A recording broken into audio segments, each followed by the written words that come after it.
All right, everyone, welcome to our last topic before our midterm next week. We are going to be focusing on bullying and cyberbullying and the effects on mental health, physical health, long term through the lifespan. So let's get started. I want to paint the picture first of what is bullying and what that looks like. So it's important for us to begin by defining what researchers typically mean when they refer to bullying. The modern scientific version of it, established in around the 1970s, involves three unique characteristics. First is the behavior must be intentional to cause harm. Also, it has to recur repeatedly over time, and also that there's a power imbalance between the individuals involved. And if we think about specifically the power imbalance, this can come from differences in whether it's physical strength, social status, popularity, or even the ability to be anonymous when we're dealing with cyberbullying cases. So overall, bullying can actually take many different forms. It includes physical bullying. This is what we may see kind of in the movies, pushing up against the lockers, also hitting and pushing. It could be verbal. This is like repeated name calling. It could be relational, which involves social exclusion or spreading rumors or false narratives about a person. And then it could be also cyberbullying, which we're going to talk a little bit more specifically in the next few slides. But this occurs through digital technologies such as social media, messaging platforms, online gaming environments, Roblox, Discord, whatever it may be. But overall, understanding these distinctions is what's going to help researchers measure bullying more specifically and accurately so we can evaluate it through the lifespan. So, bullying is unfortunately a widespread issue within the United States. There's actually a study done in 2001 where it evaluated about 15,000 students from 6th grade to 10th grade, and the researchers found that nearly 30% of individuals in adolescents within the United States reported involvement in bullying. And what that means is there are three different roles that they can experience. They're either the victim, they're either the perpetrator, or they are what we consider the bully victim, which means both. In thinking and taking that all together, if we're looking at the correlations between mental health, physical health, and whether bullying impacts that, the research also evaluated that bullying involvement was strongly associated with poor psychosocial adjustments. What that means is victims were more likely to report depression, loneliness, school refusal, lack of concentration, not wanting to engage in school as a whole. Students who are typically both bullies and victims, often called bully victims, actually showed the highest level of emotional and behavioral difficulties, which means that population of individuals, bully victims, experience symptoms more severely. Overall, these findings help establish that bullying is very significant, and it's actually a big concern and issue that does take place in the United States. So now we're going to move on to cyberbullying. So as digital technologies are starting to be more integrated in our adolescents' life, researchers began to study that bullying in online environments is actually a form of aggression.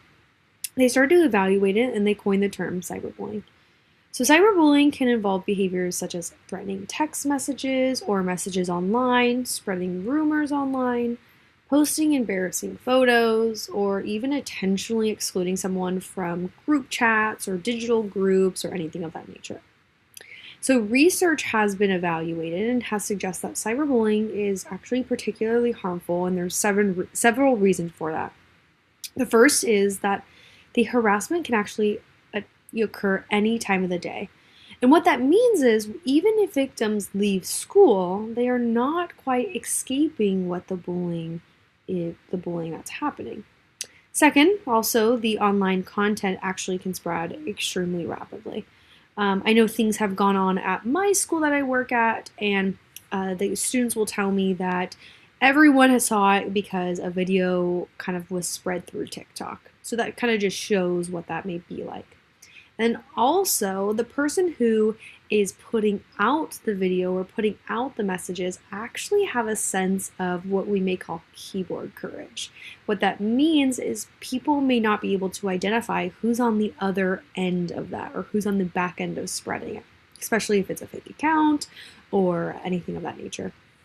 There was a meta-analysis actually conducted in 2014, and they actually found that there was strong links between cyberbullying involvement and then also mental health outcomes. So individuals who experience cyberbullying are more likely to experience depression, anxiety, and overall low self-esteem.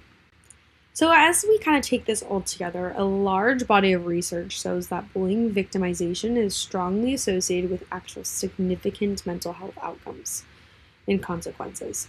Victims of bullying often experience internalized problems and what we may consider depression, anxiety, low self-esteem, and some researchers actually linked bullying to increased suicidal ideation and behaviors. On the other hand, youth who engage in bullying behaviors are more likely to show externalizing problems such as aggression and conduct issues. So it depends how that individual is either internalizing or externalizing the problem in focus. Longitudinally, researchers have evaluated in 2013, and they demonstrate that individuals who were bullied during their childhood and also in adolescence were actually more likely to develop anxiety-related disorders and depression later in life. So importantly, individuals who both bullied others and were themselves victimized actually had the most severe mental health outcomes as well. So as we kind of take this all together, there is a strong association between either being a victim and a bully or being a victim, bully, and mental health outcomes as a whole. So if we think about bullying and cyberbullying through the lifespan, most recent researchers has begun to examine how bullying experiences actually affect individuals throughout the lifespan.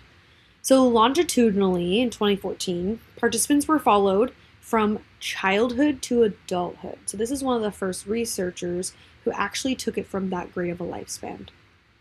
The researchers actually did find that individuals who experienced bullying in the childhood were actually more likely to experience higher rates of depression and anxiety within adulthood.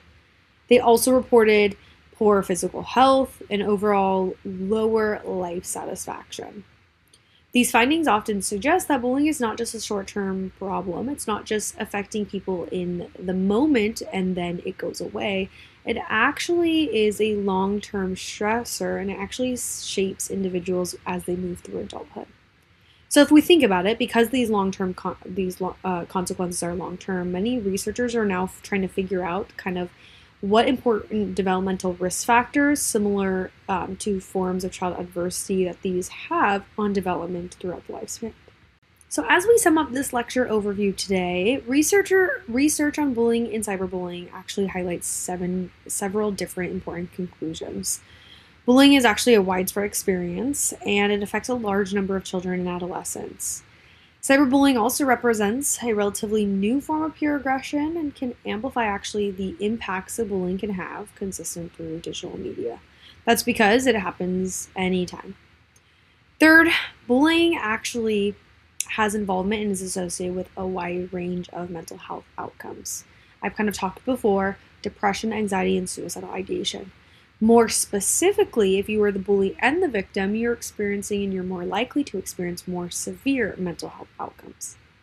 And overall, longitudinal research shows that the effects of bullying can extend well into adulthood, so it's important to put in place protective factors for ourselves if we experience bullying. And for these reasons, prevention programs and supportive school climates are very important.